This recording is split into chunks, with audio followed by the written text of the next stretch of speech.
I know that you are very serious about your past association with the great Billie Holiday.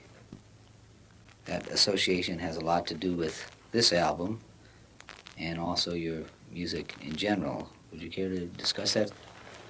Well, naturally playing behind a singer like Billie, I received a lot of influence from her way of singing. I've always wanted to play for her.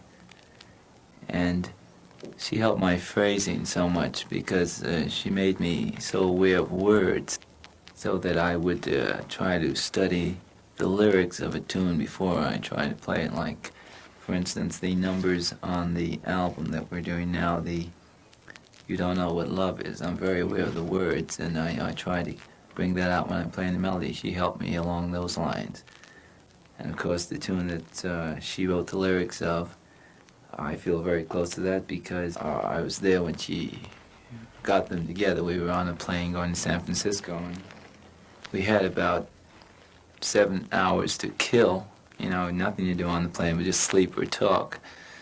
So she decided she wanted to do a tune, and she wanted it to be about her life. Probably be a good idea to put the lyrics in the liner notes. So Yeah, I'd that, like to do people that. can I would see like that. to I do was very that. impressed with it myself. It's a tune that I feel that I'd like the public to hear. She felt she wanted it to be the story of her life, pretty much, you know.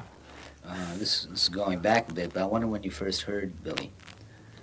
I was, well, years ago. I guess about 12 years ago. I wasn't playing music at all then, and of course I never knew I'd end up playing piano for her. What was your reaction when you finally did? Well, kind of, I was a little bit in awe of her, naturally. I remember. Yeah. I remember how excited you Yeah, were I had about a couple of nerve-wracking first appearances. Yeah. But she was so relaxed and such a warm person that after a while I just felt that she was like my sister, you know. She very close to the family. She was godmother for my baby. Oh, is that right? And we just got so close through the years. I was with her about 2.5 years. I just felt very, very relaxed with her about the end. Anything else you'd like to say?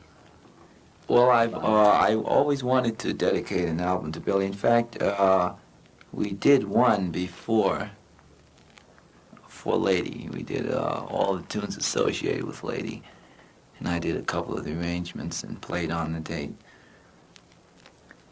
But after she died, there was such a rash of that type of thing that I was a little afraid to do it because it seemed to be like jumping on the bandwagon.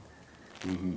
But now enough time has passed, so I feel, I know I should dedicate an album to her, and I want to. And I feel that now enough time has elapsed so that I can do the album without the feeling that I'm, you know, trying to cash in that kind of business. Well, She's always encouraged me so much in my music. I know whenever we'd work a club date, there'd always be trio sets. You know, she'd sing and then the trio would come on. And she always sat out there and listened, you know, and it might look as if she was talking or something else, but she was so aware that when I'd come down, she'd tell me just what had happened during that trio set and you know, what she felt I should have added or what came over very strong for her, you know, that kind of encouragement. So this is the album, and I want to dedicate it to her.